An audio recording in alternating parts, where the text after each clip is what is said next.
Okay, hello. This is my first video in absolutely ages. That's for a couple of reasons. Firstly, I recently became a dad for the first time, which it turns out is pretty time consuming. Great fun, but pretty time consuming. And secondly, I've been working really quite hard on finishing the cocktail piano ebook that so many people have been asking for so long, and which was originally due out, I think last summer, but impending fatherhood and things got in the way of that. But it is now finally finished. Everyone who keeps asking me, I just need to do some editing work and spend some time getting together the various resources that are going with it. So I'm hoping to have that out kind of within the next month, I would say. Hold me to that, because I really need to get this thing out of the way. It's been hanging over my head for so long. So everyone who's been asking about the cocktail piano book, yes, nearly there. It's on its way soon. Here it is. By the way, I'm going to drag up some examples on the screen so you can see what's coming your way if you're interested in that. Anyway, in today's video, I just want to take a quick look at the question of working out how to play chords in different keys, because I know this is something that bothers people quite a lot. If you've just started out learning about chords and improvisation and stuff on the piano, or in fact, I mean, for a lot of people, if you've been doing it for a long while, then you find that there are one or two keys that you get really comfortable in, and they tend to be things like C, F, and G. Maybe B flat and E flat as well, and then one or two minors like A and D and G minor tend to be quite common. And a lot of people kind of find themselves trapped in those keys. So you might find that in the key of C, you're really confident finding all the chords that you need. They're all sort of dropping under your fingers. But if you have to play in a slightly more exotic key, suddenly it's a bit more difficult. You find yourself in the key of E, and you think, oh, what's the fourth chord in the scale? The key of E, and you're having to think, and oh yeah, it's A, and it's a little bit more mental effort. Now that's not necessarily a problem if all you're going to do is sort of sit at home and have fun playing the piano. It's absolutely fine. You never have to go into those kind of exotic keys or start improvising in them. But if you kind of have ambitions to play in a band, maybe, or especially if you're going to accompany singers, then it's really useful to be able to quickly transpose chord progressions and get them in different keys. And that's because bands, especially guitar-based bands, like to play in keys like E and A, because that's easy for guitarists. And singers especially will often say, oh, we've got this chord sequence with this song, but oh, it's kind of a little bit high for me. Can we take it down a semitone? And yeah, it's fine to do that pencil and paper. You can take all these chords in the key of E and drop them down to E flat, to use this example. But you might be really confident in E, but not really know the chords as well in E flat. Yeah. So what can you do to help yourself build up your knowledge and your confidence of the chords in different keys? Yeah, it's more about confidence actually, because knowledge is fairly straightforward because you can just learn them, but it's about having them drop under your fingers at the piano.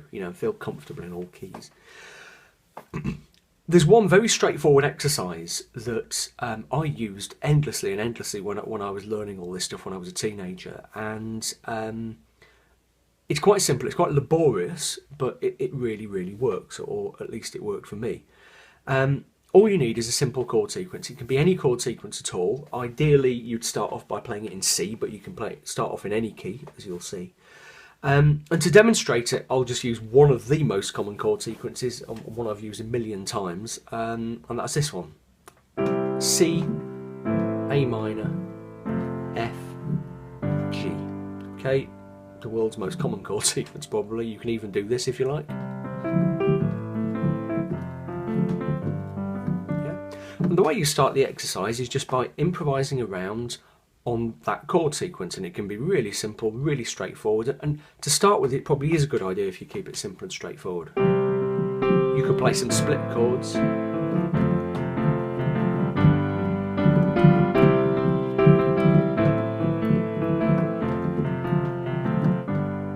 You can extend the chords a little bit if you like.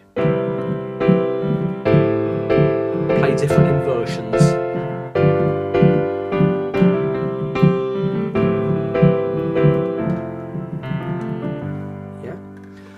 If you're not happy with things like comping and improvisation and extending chords and split chords, look back in my timeline.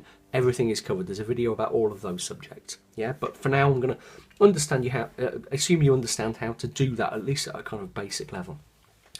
So the exercise starts with you just doing that, and you can play the sequence through as many times as you want. But when you get bored of playing it in C, play it through one more time and get to that final G or G7 chord. But instead of going back up to the C, take everything up just one semitone to A flat 7. Okay, so last time through, G7, but instead of going back up to C, take everything up one semitone.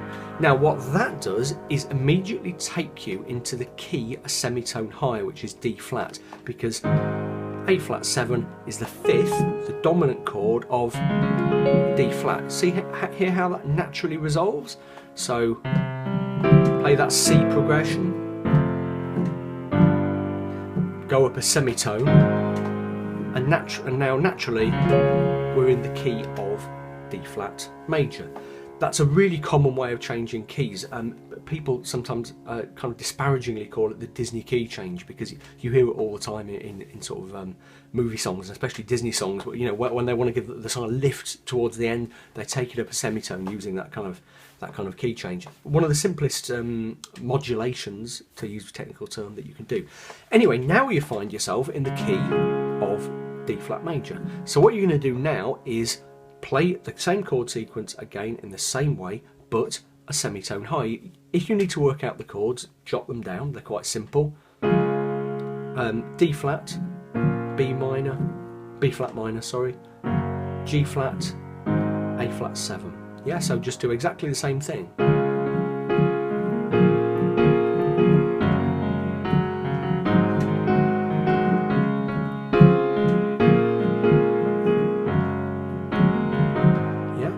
And you might find that, you know, because it's a less familiar key, you have to take things a bit more steadily or whatever. Simply, that's absolutely fine.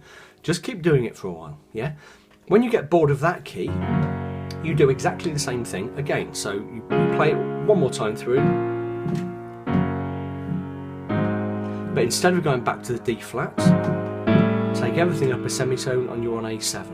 And that resolves onto D, because A7 is the dominant chord, the fifth chord in the key of D. Again, if you're not familiar with this harmony, check this theory, check out my series on really basic harmony, stuff like dominant chords. You don't really need to understand it, but it's kind of useful. They're all explained there. So now we're in the key of D, and we do the same thing.